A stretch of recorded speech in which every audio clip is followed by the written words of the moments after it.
How's it going, everybody? PikaPunch here. We're going to be talking about a game by the name of Dusk, a very nostalgic first-person shooter that you can get on the PC through Steam currently.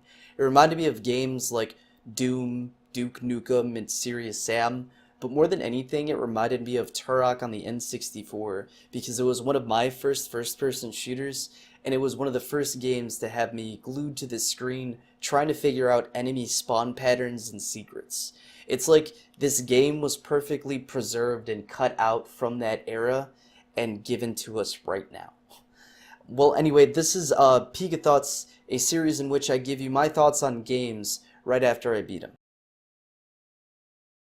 So if you're even looking at Dusk, I assume that you're familiar with stuff like Doom and Quake, maybe Duke Nukem or Serious Sam, and this game is right up your alley if you remember or are into those types of games. But Dusk does enough to set itself apart with its own experience and its own presentation that you definitely felt like that was that game, like Dusk is its own thing. I'm gonna go ahead and start with just the negatives of the game, and it's really only one negative. There's nothing else about this game that I could see that they did incorrectly or wrong in my eyes, and it is simply the saving system. I could not stand the saving system. I understand that they were going for an old school experience overall that harkens back to the 90s era of first person shooters, but I was not into the fact that I had to spam F6 to save my progress every so often. At first I thought it was dope. At first I thought it was endearing, and it added to that feel, that vibe that they were going for, but after beating however many enemies and then not having saved my progress and then having to start from the beginning of the level, that traumatized me enough to force me to spam it, but it really sucked that I had to go through that to begin with. If there was some type of saving checkpoint system, this would have been a lot less frustrating, but that's really all I could say about the game that I really disliked. Actually, no, I lied because the story was kind of lackluster as well, but I didn't really play this game for the story as much as I did for the gameplay and the aesthetic of it all, what it looked like. The story is there. There is something going on. The antagonist is pretty dope. He's fun to listen to, but there's really nothing out of the ordinary when it comes to this type of narrative. You're a silent protagonist, and then there's the evil dude voicing over the levels and occasionally giving you the evil laugh. And even within those generic tropes, even with what you expect from these types of games, there is a few awesome, oh, what the hell moments, oh my gosh, I can't believe that happened. Not necessarily in the narrative itself, but just the levels and how they were structured. I thought they did a bunch of those moments really well, especially in the later episodes, of which there's three. The first being kind of a Silent Hill-esque foresty feel. The second episode kind of giving you a factory-ish, dark gray feel, and then the last being the most demonic.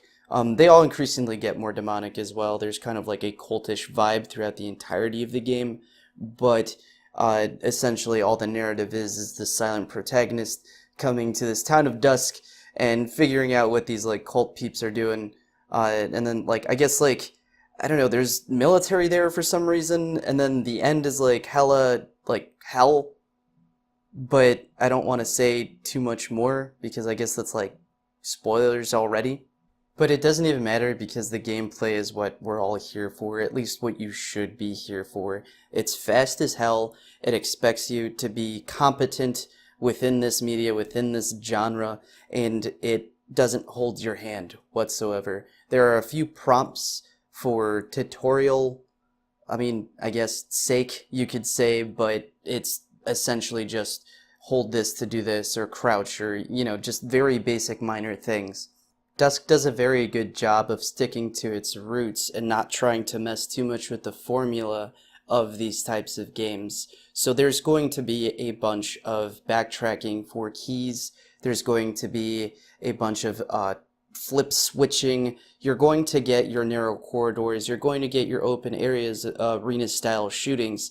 but it's the way that it is all presented, the way you go about doing it all, even down to like the upgrades that you find within these types of things, whether it be like, fast shooting or infinite health or walking on lava is one of the ones in this.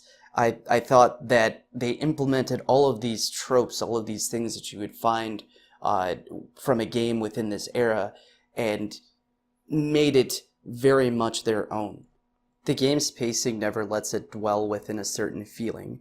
If you ever feel like it's being influenced by a certain type of game, it's already throwing something at you within the level, whether it be, another wave or another weapon or an upgrade, for you to feel like it's something else already. And I enjoyed the fact that they could start an episode making it feel like, let's say, an action game, and then ending it with a horror feel. Some of the best parts of the game, or at least my most favorite parts of the game, were the boss battles.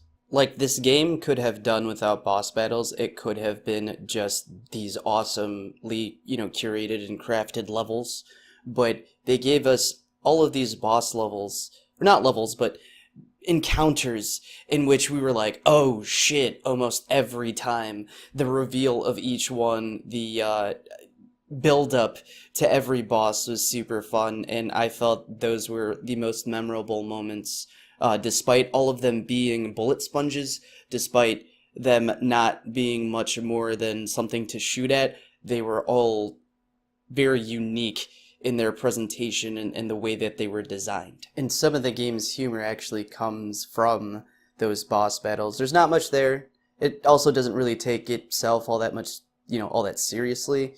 But there's something that happens earlier on with a certain boss and then later on with another boss that made me chuckle like crazy style, that made me laugh hella. And that's all I really have to say about Dusk on the PC. If you guys enjoy old school first person shooters, if you guys like, hunting for keys and getting overwhelmed by ridiculous amounts of enemies and projectiles, if you like gore, if you like breakneck speeds. If I already said that, I'm sorry, but definitely check this game out. It is very much a quote-unquote PC gamer's game. It is very much a gamer's game, I guess you could say, when it comes to, this style, this feel. Essentially, if you're looking into this, you're gonna get what you're looking for, and it's going to be a good time. So yeah, everyone, that was Pika Thoughts, a little series that we have here in which we talk about games that we beat right after we beat them. If you like this, by all means like and subscribe. That would be freaking dope. But if not, thanks for giving us a shot anyway, and hopefully you could catch another video and maybe you'll like that one. But if not, thanks again anyway. You guys are always super awesome. You guys are always hella supportive, and I appreciate y'all. Follow me on like Instagram and on Twitter and on Twitch, all that stuff, as well as here on YouTube. So yeah, I'll see you guys later. Peace. This has been Pika Thoughts. Get Dusk. It's awesome.